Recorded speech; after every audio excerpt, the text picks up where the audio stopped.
Real Talk with your host Amjad. I hope you're well and had a good 4 or 5 weeks off for Ramzan and had a very good Eid. We've obviously not had the show on for a while, so you may recognise me or may not recognise me. I know I've lost weight, and I'm sure the callers will back that up. Even if you don't, I believe I have. So, like every other week that has gone on in the past, we have the show Real Talk because we discuss issues in the community that affected me, you, your loved ones, your family, your friends. Today is no different again. The telephone lines are going to be open and the number is on your screens, 01274 214 299. It will also be live streamed on YouTube, and the social media accounts are on your screen as well if you want to send me a direct message to ask our guest who is here today as well. So like I mentioned earlier, it's been a few weeks since we've been off air, and today we're back. And the topic that we're going to discuss today, it's about youth engagement and what the issues for our youth. My guest today is well known in the local area and he's been, I'll say, well versed with the local justice system as well, to put it politely. His name is Irfan Nasir, goes by the name of Naz, and he's had a journey in his life where he started off in a bit of a crowd, gone through the motions, and now he's seen the light, as we like to put it. But it's better if it comes from him. So today I'm going to ask him about his journey and what he's doing now to make sure the youth of today, where there is a lot of stigma attached with these individuals, where they are heading, what he's doing to try and combat that issue as such. So without further ado, I am going to go over to my guest, Irfan. Irfan, Assalamu alaikum, and thank you for coming onto the show. Wa alaikum salam, and thank you for having me. It's nice to be here. You're very welcome. I'm going to go over straight to you and ask you about your background, family life, you know, school ages, hobbies, interests. You're a local lad, so over to you. Basically, family life, just me and my mum. My father passed away when I was 5, no brothers and no sisters, so had a single parent. Mum did whatever she could do for me, and she did the best, as mothers do. And then, I went through school where the process of just fighting and arguing and being kicked out of one school classroom into another, inevitably just being kicked out of one school to another school, and then I think that's where it started really, having no education, no qualification down me, and just hanging around with the wrong crowd, as I say, in the areas. It led on to certain things, you know, which was around me at that time. You mentioned getting kicked out of school from classroom to classroom. If you don't mind me asking, why? Because there could be a common theme here. Because a lot of people watching will be able to relate to this, because it was an underlying issue for why you were getting moved classes. I think for me it was, I think they described it afterwards as I was dyslexic, so couldn't spell properly, and I think it was whereas I would go in and be disruptive to start off with, and then it just got to a point where I think it started taking its toll with every classroom teacher just having a label me as, right, get him out of the classroom, and if we get him out of the classroom, it'll give the rest of them a chance to work, which I understand now, but at that point I didn't. I used to think it was just me against the system, and they didn't like me for the colour of my skin or the way I was, because obviously as a young child I had loads of emotions going through my head, and I think 80% of it's my fault, because obviously when you're an only child, you know, you look forward to going and meeting people and stuff, and you're actively involved and a bit more hyper than the average person, and I think it does get onto certain nerves. And I think for me, just fighting with somebody over nothing and just causing a nuisance, being the clown of the class sometimes, I think that's where it starts giving you that reputation, and that reputation then carried on. Every classroom I'd go to, straight away you walk in and not you out. Why? Because you're a problem in this classroom, and we don't want everyone else to be tarnished with it. I think from there it's just, you know, detentions, you know, after school, and you think there's nothing there for it apart from just put him away, rather than what there is now. Obviously there's other things, there's second chances out there for people, schools where they kick you out of school, mainstream school. Now you've got an opportunity to go into a school which is made for people that have been kicked out, and it gives you the opportunity to learn your basics and get your basics, your maths, your English. Whereas in my days it was just, you've messed up and now you're labelled in my eyes, and I think that's where it started from really. You know, you put it very eloquently, the fact that you were a problem child, in so many senses. Was you a problem child because you wasn't getting that affection at home, being a single parent at home, not getting that attention, or was it more to do with the school life? I think home life was beautiful. You know, my mum was my father, my brother, my sister, they're all in one. You know, she's like a friend to me, and she did everything for me. Whereas, you know, the love that I had from home was unbelievable. And I think when I went to school, there was no love. It was just, you're being taught, and that's that. And I think it was just regarding the school era, to be honest with you, home life was beautiful. You know, you can never ever wrong that. But it was when you go into the school, it's a new you. At home, you're a different person, complete different person to a person that when you walk into school, now you're this other person. Like a bit of a split personality thing, in a sense, really. Okay, I'm gonna cut to the chase. Yes. Role models at school age. What inspired you? Who was seen as the go-to person? I want to be like them in 3-4 years' time. I think for me it was just your average drug dealers and your people that were driving around in your big flashy cars, big watches, chain, money, and you'd see them in Bradford. And in every city you go to, they're there. It's not only our Bradford that we're in.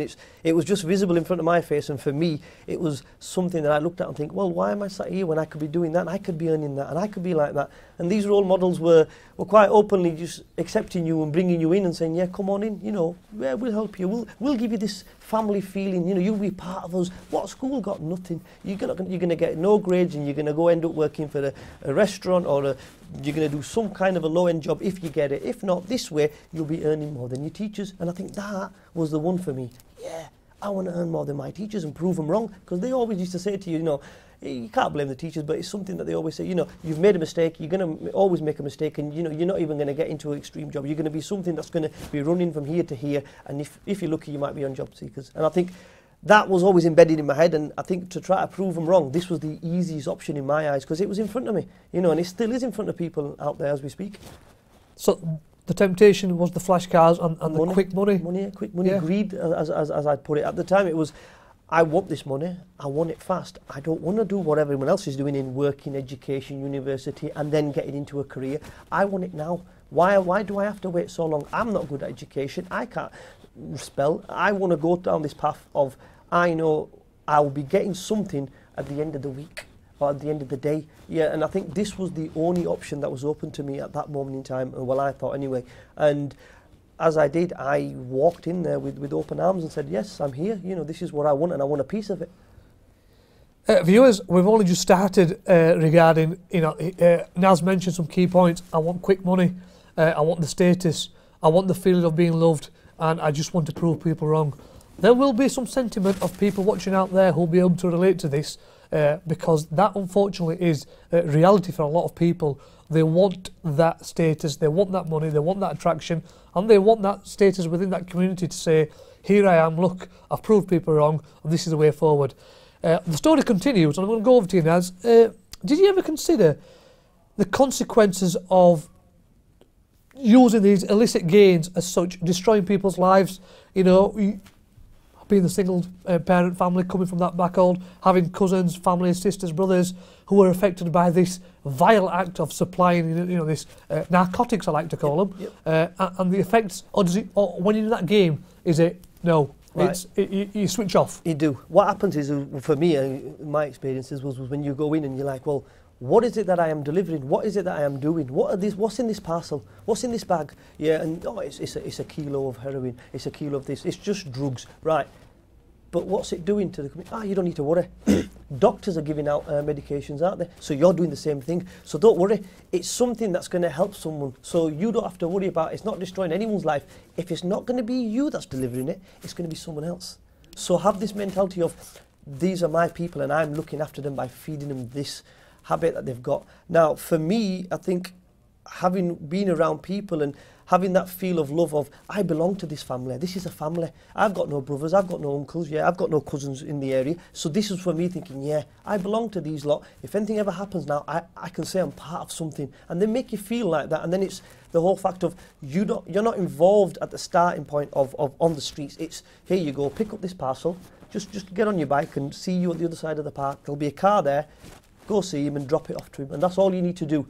Well, that's easy, there you go, he's 100 quid. At a young person at the age of, what, 15, 16, yeah, getting £100 for one little delivery like that, it's like, wow, I want more of this. This is easy. I've made £100. And sometimes it'd be 2, 3, 4, 5, and you're thinking, I've just made £500. This is going to be mint. And then you see the greed, and the greed of it is the wads of money. You know, like you see in the movies, you know, Power and stuff and whatnot. This is what it was. It was, for me, it was the money. I am now having money and I'm stacking it at home, and I'm thinking, yeah, this is where I'm going to be. I'm going to buy everything that I want in my life. Yeah, whatever dreams I've had, I'm going to fulfill them with this. And this is, I think, for me, it just completely took over and said, right, forget everything else, forget who you're hurting, forget how they're even getting the money to come to you for them drugs. It was just, I'm just doing a job, and that's it. It's like a 9 to 5, but it's different hours, end of. I think it's embedded into your head from day one that it's easy, don't worry. Viewers, the lines are open, 01274 214 299. If you want to ring in and speak to Naz, or you want to talk about some journeys that you've had friends and family go through, feel free to do so. Naz, coming over to you, how did you face your mum when you got home, knowing what you're doing on the street and then going home? Was it like an alter ego, living two lives? It was definitely two lives scenario for me, where at home I'd be this normal person who was getting involved with everything, listening to my mother and doing everything she said, to a point where the minute I've got a phone call, right mum, I've got to go, I'll be back in a bit, jumping into a normal standard car which my mum had bought me, going around the corner, jumping out of that and jumping into something flashier, getting me jewellery on, chain on and stuff, and thinking, yeah, this is it now. I'm somebody and I'm off to do what I need to do. Mum was never the one. I wouldn't bring money home and give it to her because she would never accept it from me or take it from me.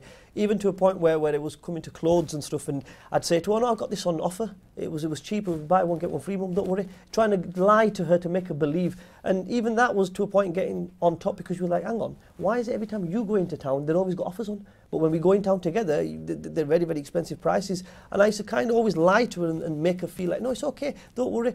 She never got to see the element of the money side of it, anything whatsoever, until that knock came on the door. And like I said, West Yorkshire Police then decided to tell her everything about this is what's happened. Okay, we'll hold that thought of the knock on the door. So you've left school, you've started getting into this illegal trade, as it were, and then you've managed to get yourself a job as well. Is that right? Yes. So carry the journey on. From the job, which was a daily job, which was working, so that the money that was coming from there was going home. So you had a stable kind of inverted commas job. So just to prove to my mum that there's something there, because it was only a matter of time she would be on my case. How are you funding, certain things, how petrol and stuff, I give you only a little amount and stuff. And I think it was something that would keep her off my back. So I got a job for part-time to keep her happy. But reality of it was just go in there, show my face and go, I'm off. And I'd go do what I needed to do, basically. So it was a lie, a fulfilled lie, that I was lying from day one to my mum, which we're not pleased about, but it was, as young people do, it's, I think about myself and it's about me at this moment in time, and mum's over there, no problem. And I think that's where it was, really. So keep going. So you've got this job and you're doing this thing on the side, and then what happens? Were you involved in, what level were you involved in? It started off from the streets, really. You start running off parcels from A to B. Then you're involved in further field of holding the drugs. Then you're involved in going out and getting the money, cashing it up for them, and then giving it out, and they would pay you at the end of the week, to a point where you move up the ranks as it goes. And then you're now in a position where you've got your own little team which you've got working for you, running the rounds, and you're now the person that's supplying to them. So you're now away from the streets, and you have now been given this fake kind of shield around you, like, hey, look, no one's watching you, you're by yourself. Yeah, you're off the streets, it's the other runners, and if one goes, we've got 100 coming through the door anyway. So, and I think for me, it was like, yeah, I belong, I'm now moving up ranks, this is where it is, and one day, I'm going to be like X, Y, and Z, I'm going to be like him, and I'm going to have them cars, and I'm going to drive that, and it started to come reality to a point where I think I wasn't expecting it, and all of a sudden, bam, knock on the door. Is your son home? Yeah, he is. He's upstairs. Hiya, get out of bed. We're arresting you with possession with intent to supply 3 kilos. And at that point, I was like, whoa. And the mentality of, it's not me, you've got nothing on me, see you later, keep your mouth shut, as they always used to tell you. You're not a snitch, and you are going to be someone who will get a slap on the hand because it's your first time offence. And I'm thinking, yeah, you're right, I've never been to prison before, I've never been to court. It'll be a first-time offence, I'll get a slap on my hand. I'm always believing that every day, day in, day out, that worst comes to worst, I'm not like the rest of them who've gone in and out. I'm someone that's not even on the radar.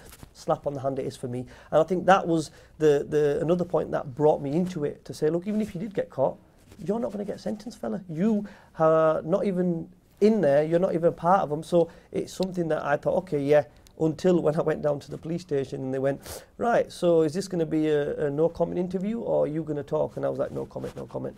And then they started pulling out reams upon reams upon reams, video footages, evidence of stuff, to a point where I actually looked at my solicitor and turned around and says, what do I do? And he says, well, they've got you banged to rights, so get ready for the music, and I didn't know what he meant and where and what, and it just, everything just flew through my mind thinking, oh my God, what's going to happen now? No one's ever told me what's going to happen. The whole process of your interview, then you're getting put back into your cell, they're interviewing again and again and again, to a point where I realised my solicitor doesn't really care about me.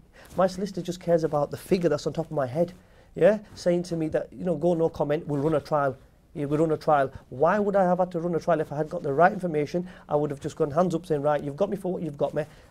It's time to face the music. I didn't. I wasted the court's time, I wasted everybody's time, and hence it shows in the sentence that I was given on the 21st of October 2003, 11 days after my birthday. I was put into Bradford Crown Court and was sentenced to 9 years in prison. And at that point, stood in the dock, I was just hoping that they'd just turn around and say, joke, don't worry, we're messing about with you. But no, this was reality. I'm the youngest person in my community, in my area, to be given, at that time even in Bradford, to be given a 9-year prison sentence was a harsh kind of a message which they were going to use within the community. At that point when he slammed the hammer, I think from there it was something where I just realised, I think I was dripping, I was sweating like there's no tomorrow. I'm thinking, well, what happens now? Do I get to see my mum and stuff? They thought, no, it's done. You are now on your way to your new home. And I think that is where it starts for me. To the whole, I still remember it as it was yesterday, going down the spiral staircase downstairs, 2 officers on each side, prison officers, not court officers, taking me down, going, how long have you got? 9 years. And if a prison officer goes, whoa, you know that I've been given a serious sentence. And I'm like, well, why don't everyone else get a bigger sentence? Like, not like that. At that point, going through, getting my fingerprints taken now, which were on the national database system, to be told, no matter what happens, your fingerprints are now in the system. From there, into a Group 4 bus, which I've never ever been in one, but I've seen from outside. And I think, remembering sitting into that bus with my handcuffs on and looking out the window, thinking, can he see me? And it was a person just picking up litter, yeah? And I'm looking at him and he's waving. I'm knocking on the window and he's waving, and I'm thinking, I would love to be in that person's shoes. But no, I'm now on my journey, which I opened that door to. I got involved myself, no one else. Forget the crowd that was in, it was me, my choice. And now this is my destiny, yeah? And I think even then, at that point, I was thinking, this can't be right.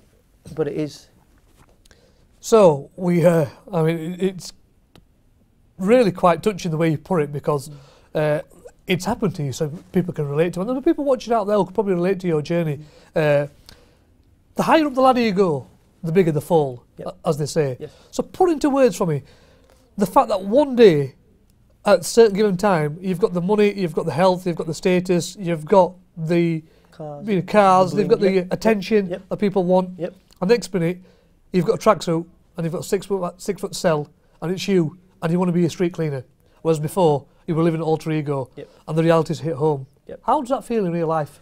I think I felt sick, first of all, obviously, and then obviously the element of crying came into it, and there's only so much you can cry. And I think, I remember through all of this thinking, do you know what, I had it all, everything's there, and it'll still probably be there when I get out, but you know what, 9 years, this is wrong. You know, my solicitor was like, we're going to fight it, we're going to argue it, all a pack of lies, you're off in your way and you're now a number. I mean, being put into that cell, being tret, how I got tret, the racism that was inside, that I faced physically, and through my scars on my body from some of the inmates that you get, because you get padded up with people that you've never met in your entire life. They're from all over, from the different areas, from different backgrounds, different colour skins, and you sat there thinking, I've never been close to someone like you, but you know what, I'm now in a room with you, and we're sharing the same toilet, and we're having arguments and fights. You know, you're walking into a room and the guy's going, get out, you're effing this and effing that, and you're thinking, whoa, I ain't even said nothing to you, I don't like your kind in here. And you're thinking, right, okay. And you look there and you're thinking, I'm the minority here, because there's only a few of us on this wing and I'm one person. And walking into this world, no one ever told me what it's going to be like. If only someone had told me, this is where it's going to end up and this is how it's going to be. And the other thing that I couldn't come across was, that door's closing and there's no handle to open it on the inside. So what's this? This is my life now, is it? And the padma used to say to me, you've got it so wrong, haven't you? Someone's been feeding you a pack of lies. No one's ever told you what it's like in here. This is it. Every day, day in, day out, this is what your life's going to be like. For the sentence that you've been given by the Queen or the judge, you're going to have to fulfill all that sentence before they let you out. And I was like, don't they let me out halfway through? Yeah, if you had been good behaviour or if you had done this, yeah. you're in here day in, day out, 23 hours a day, lockdown, to being free to do what I want, when I want, 3-4 hours, well, 3-4 days before, to a point now, being told when to be opened up to go for food, when to go for the exercise yard, and when, once again, to be going out to make phone calls to your family or having a shower. Weird is not the word. It was disgusting for me to actually go through it and think, I can survive. At some points I was thinking, hang on, this is not going to be on. Any minute now something can happen, and things have happened in prison where inmates have died. I won't go into names and stuff, but they have died by the hands of their padmates for no reason whatsoever. And I think for me it was, I know I've seen the doors of coming in, but will I now see the doors of going out? And is this where I want my family, my mum to be? And I think at that point I realised, forget the money, forget everything. What's the main crucial point that I've left behind me? Was my mother. And I think at that point it was the worst place to realise and have that feeling, because you can't do anything. I had a padmate who was a lifer, and he turned around and he said something which is quite powerful. He says, Naz, you know, you could be a millionaire, you could be the biggest drug baron going, or whatever you want, a movie star, whatever it is. When you're in here, there's nothing you can do. If your mother is to pass away, God forbid, as he said to me, he says, what will happen is you'll get a knock on the door when they want to. Whoever wants to justify, you haven't got no brothers, you've got no fathers. Who's going to ring the police or the ambulance, let alone the prison system, to let them know that your mother's passed away? And that was just, the bell just went off in my head. That was the biggest part in my life where I think for the first time in my life, I dropped down on my knees and I prayed. I prayed hard, I cried, I sat there and I thought, this is the only thing I've got. This is the only option I've got. I've got nothing else. You're the only one that's going to help me, Allah. And I prayed to say, leave my mother the way I've left her. Don't have nothing wrong with her, look after her and give me the opportunity to get home quick. That's all I remember praying, and look after me whilst I'm in here because I need help. And that was it. No one else come to my support, no friends, no boys. Boys were gone within a matter of a week. Yeah, my mum says to me, where are they all? Well, there's nobody here. And I'm saying, well, someone must have come to your house. No one's coming to my house. No one's taking me to shopping. No one's doing anything for me. You said all these friends of yours, they're your brothers. They're not your brothers. They were there to use you and abuse you. And when you're inside prison and you're talking to your family and, well, people, and for me it was my mum, and I'm talking to her and I'm hearing these things. I'm crying, but I'm not letting her know, because what she's saying is the true fact of it. I felt that. I'm thinking, not one letter. But like I said, now I'm in this world, a world within a world, yeah, and you're on your own. You're definitely on your own, and that's a very true sentiment. Viewers, like I said, the number's on your screen. If you want to ring in and share any thoughts, any sentiments, or if you want to ask Naz any questions, his journey is very, very true, very real. Now I'm going to play the French narrative here. I've built you up in a way which I'm very kind of you for being honest regarding your journey. But you mentioned, you cried, you wept. There's no handle inside of the door, and you thought, where's my life taking me? It's only you to blame. Yep. It's quick to say it's the crowd that's got him there. It's quick to say, and I'm probably going to get shot down for this by the viewers, but I've seen in a lot of families where we see things happening in front of our eyes, like illicit money coming in, like our family, our daughters, our sons, living beyond their means. But because they're bringing the money in, it's kind of accepted. It's a taboo subject. And what we'll do is, if the police come, or if some family member points fingers, we'll say it's the crowd that's got him there, and we'll push the blame on them. You've been through the journey, and it's true to say you deserve everything you get because you've put yourself in there. Yep. No one made you go and supply that and spoil someone's daughter's life, someone's son's life, who is begging, crying for the next fix, who is associating themselves with a person, just like you haven't seen in all your life, creed, colour, religion, these people haven't seen, but they're on the streets, pinching stuff, selling the bodies, nicking off the parents and families just to get that next fix. Why? Because people like you have driven him to that. Yes. So what do you think to the people who pass the blame? It's you who made that decision, isn't it? Yes. I personally believe at the end of the day, if most of the parents that we come across through our company, they're always saying the first thing is our son's not, it was never like that. Our son's not, he's always been good, he's done really good with his career in life, and he was becoming this. And I turn around and say, well, I was the same. Yeah, I had a big persona about me at home, which is what you see, and on the other side of it is it's completely different. You're not with the person 24 hours a day. Let me read some of the reports of some of your son's stuff. And at that point, they're like, is he really doing all that? I says, yeah, because he's at that age where the police don't have to come knock on the door until he gets arrested. So whatever happens, whenever they're pulling him over and asking him, you're not there. And the crowd that you keep saying, well, they didn't come to your house, did they? They didn't get him out of his bed, did they? They didn't just go, oh, come on, let's join it. No, it was your son that got up and, like myself, who actually made them phone calls, got out there, took part in everything, yeah, because of what? The lifestyle. And it's quite easy for family members to say, well, it's not our son, it's the rest of them. But I'm sorry, but it is. It starts with your son or your daughter. It is your family member that's involved in that. Why pass the blame on? Viewers, it is the harsh reality, and sometimes it has to be said, and this is the reason why we have the show Real Talk, because we discuss these taboo subjects. Another question for you now is, does prison work?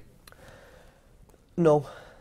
Okay. The reason why I say that is whilst I was inside, I saw so many faces from within the Bradford community who were coming in and going out, and I was like, what's going on, fella? After a week, 1 hour, I've seen you, and then a week later, you're back in again? Well, yeah, it's all right, innit? And for me, it was like, hang on, fella, I did 1 day and I was gone.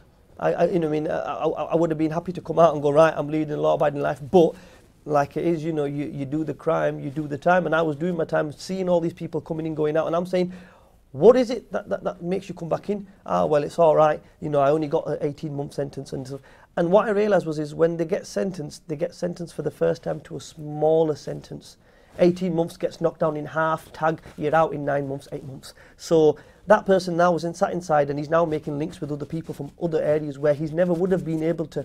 He then, and remember this, I'm in there, and people are, the harsh reality of it is, you know, I never got to see anyone. I'd see the drug dealers when I started off I was one of the drug dealers who were giving the drugs to the people. So Joe Bloggs would come and go, here, out the window, passenger seat, there you go, see you later, have a good day, da, da, da, da. That's all it was. When I was in prison, they put me into a cell with somebody who was a user. I didn't know who he doesn't say on his head he's a user. It was only at night time when he sat there and he's got what he's got to do what he's doing. And he went, oh, I'm sorry, but, you know, just bear with me. And I'm thinking, I want to see this. I've never seen this. And when I seen him doing what he's doing and what his body went through to him just keeling over on his bed, I panicked. I put the bell on. I said, something's happened to him. This is, oh, it's all right, it'll be all right. And I'm thinking, you all right? He's going, yeah, just leave me alone. How his effect was, what it was. And then the following day, seeing his body go through the process of not getting what he needs that fix for, and what he was going through, scratching himself, physically involved, off his head. And I'm thinking, oh my God, I never saw this side of it. Him puking up, what he's been through at the end of the day. And I think that's where I realised, you know what? What about all the lives that I've destroyed? And then, like I said to you, it was a point of, there were people in there who I'd put that to, like drug dealers, but it's not our fault. It's their fault, isn't it? We didn't get them to use drugs. Other people, yeah, but you don't understand. If we didn't provide that, if we weren't that part of the chain, they wouldn't have got that drug.